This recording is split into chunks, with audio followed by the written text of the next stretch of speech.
give an overview of the project, which just started in December, and also show some of the sites where we are working in Estonia.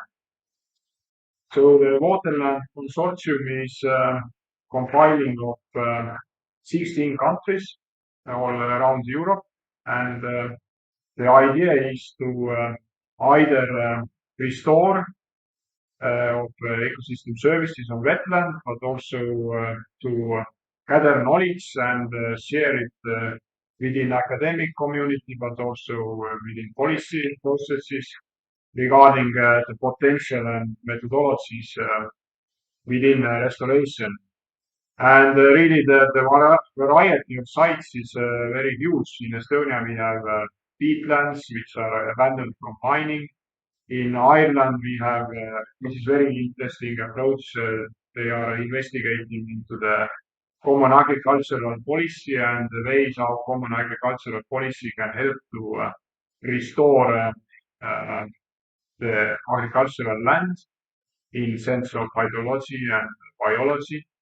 And also we have Venice Lagoon, or in Holland we have river estuaries. So very big variety of aspects. And there is 62 partners from these 16 countries, 32 partners from 14 countries. Sorry. And yes, they are either NGOs, they are universities, also some state institutions. And the idea is actually to try to find this grassroots level, or try to see how the local communities can interact with the goals of climate policy and agricultural policy, because we often see the top-down approach, like it is quite common that we have the climate policy which is adopted by European Commission, European Parliament, Estonian government, so on. But we try to make it more close to the local people. And within this process, we will have in different countries a lot of kind of engaging activities where we try to look where are the people who are the main initiators locally, so that the community thinks that this is or starts to understand that they themselves need the change, not it's just not really from top down. And also we have yes, then we have work packages which is related to finances, also how to get more private funding and also governmental funding for restoration practices, and how the overall governmental governance practices can change. And going to Estonia, then in Estonia, as I said, we have several sites which are related to peat mining, but also we have sites which are more on Natura 2000 areas, which have more biodiversity values already there. So we say that we have very hard impacted areas which are exhausted peat fields, and our aim is to restore them as wetlands, and also to consider the potential for clean energy production. Then we have medium impacted sites, which are also abandoned peat mining fields, but they have restored somehow, to some extent already. And there we have this wetland restoration and recreation aims, and then we have not nature areas which have not hardly impacted by drainage, but still the drainage is there in wet forests, and the main idea is biodiversity, but also forestry. So the idea of wetland restoration in this project is not strict protection, but also the management of these areas and providing income.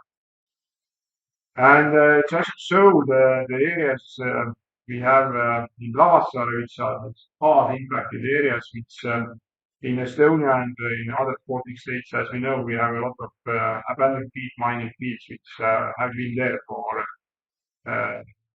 20, 30 years. So, and it is quite a challenge to to start restoring them, and especially as we know that within 30 years, quite often the vegetation haven't come back to these areas.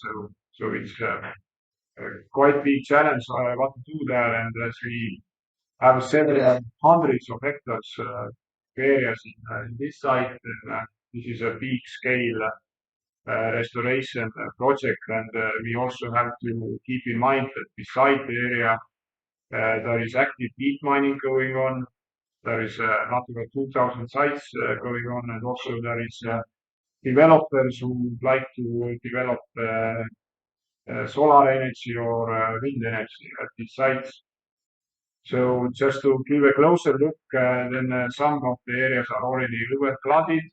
There is some vegetation there. There are some areas which are partly vegetated. There is some trees growing, but there are also areas with abandoned peat areas. So one of the approaches that we look to the peat properties, and we can model how the water level will change, and then we are planning to zone these areas into, for example, forestry zone, into grassland zone, into sphagnum growing zones, and also when the area is over flooded, then we potentially see the reed growth.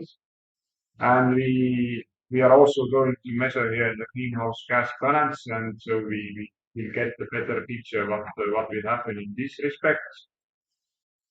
And just one example of another site in northeast Estonia, where we did a bit similar approach on abandoned peat mining field, which was there for 30 years. So within 2 years after restoration started, we got some like a bit less than 10% of the vegetation coverage coming back to this area. So this shows that it is very hard challenge to really reach nice goals where you can say that yes, this farm has started and regenerated. And also we face in Estonia, in 40 states, I guess we face nowadays this quite severe climate effects because we have very much drought. And then also we have a lot of rains in the autumn, for example. So actually in this site where we started to spread sphagnum mosses, then we had two most severe droughts in following 2 summers. So actually this could have a big effect on restoration direction in Estonia and elsewhere. So just to show from this little part of Sweden, we would like to get 100% coverage. This is another site which is medium impacted area in nearby Pärnu again. And luckily there is already some vegetation growing. There is also some interest on forestry, and this is state-owned land. So I will say, I'll open over. You have 1 minute. Oh my God. Where I have to push the button. Yes, so and here we see that this area was abandoned actually some 20 years ago, and here we already see that the vegetation has started to come back, and it so in some areas we are lucky that the wetlands are coming back, and here we consider a lot what to do with local community in order to make this area attractive for them as well. And yes, the third and the trickiest part of the project in Estonia is wet forests. It is very mixed forest areas with shallow peat areas with mineral soils, but it is heavily drained, or the drainage network is very dense. And in here we have to really consider what are the effects of closure of drainage ditches. And in Estonia we are compiling all the or the Ministry of Environment is compiling with their partners management plan for wet forests. So then we have criteria how to proceed there.